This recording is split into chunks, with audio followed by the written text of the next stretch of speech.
clean and keep an eye out on your surroundings and keep more than one hand on the saw. If you're not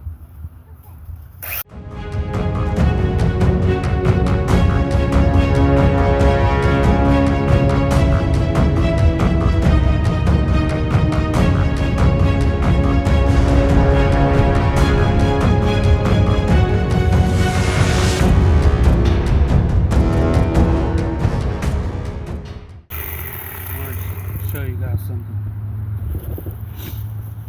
This is for some of y'all that don't know how to cut.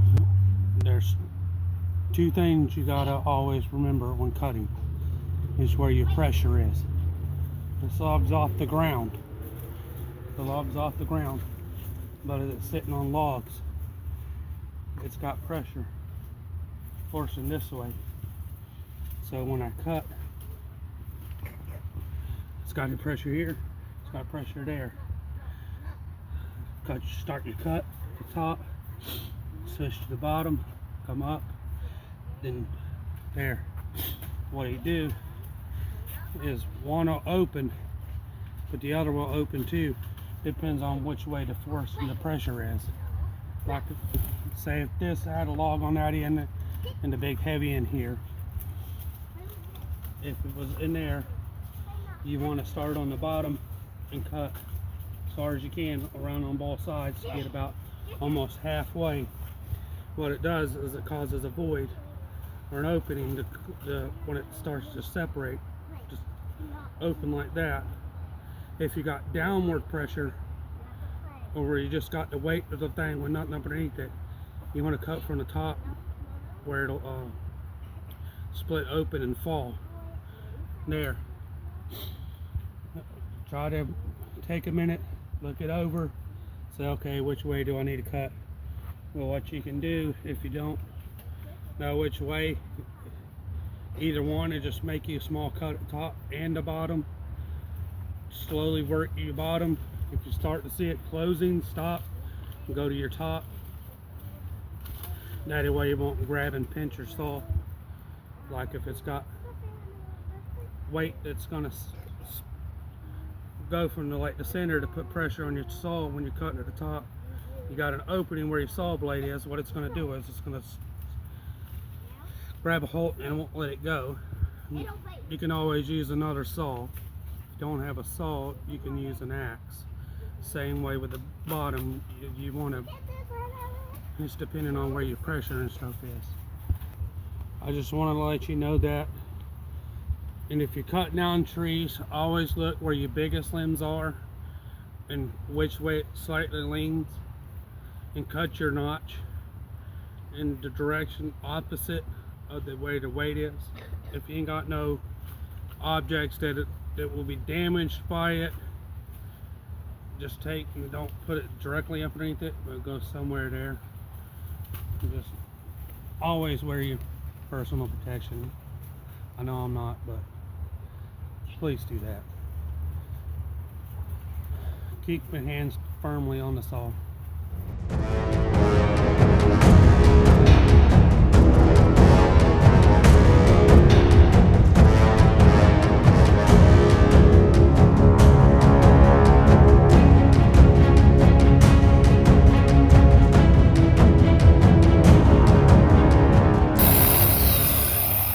See how I'm cutting?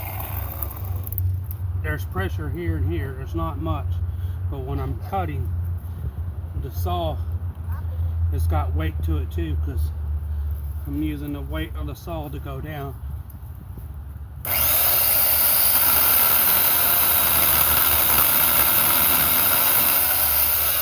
See how it's closing in on me? Because when I'm pressing down, it's cutting, but the gap's closing. What you want to do is, when you're watching it, keep an eye out on that.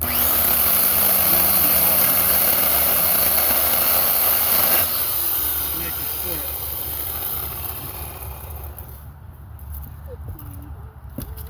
And it won't cause it to close shut on your saw. So.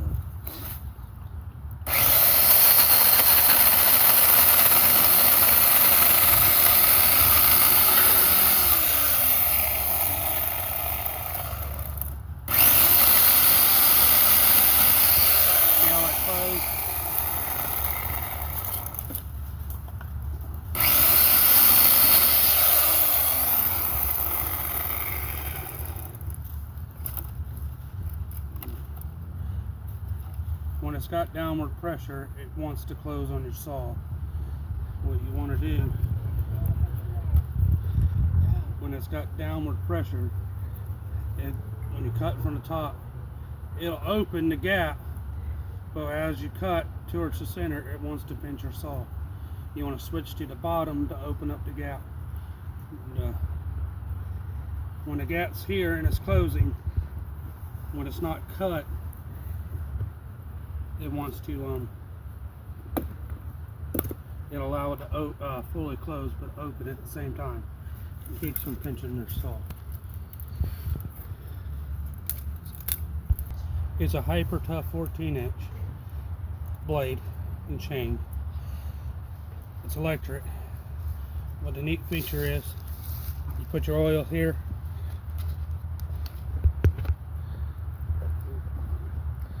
This is a pressure cap.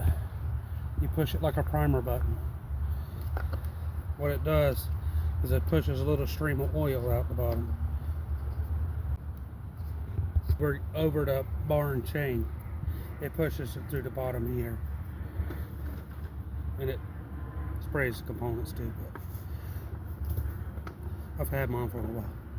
But what the feature is if when you fill it, you can tell where your reservoir is there, and every time you use it, you just prime it every so often. There, it's got a thing for your loop for your chain. It's electric. It's got a 52 teeth carbon blade on it. It's got 52 teeth. It's got a gap. So about $60 at Walmart. You don't want to. Oh, no, I'm gonna leg.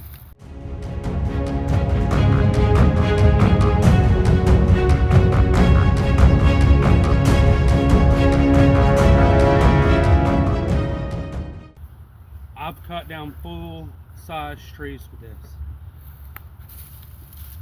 up to 20 inches.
How to refill your saw.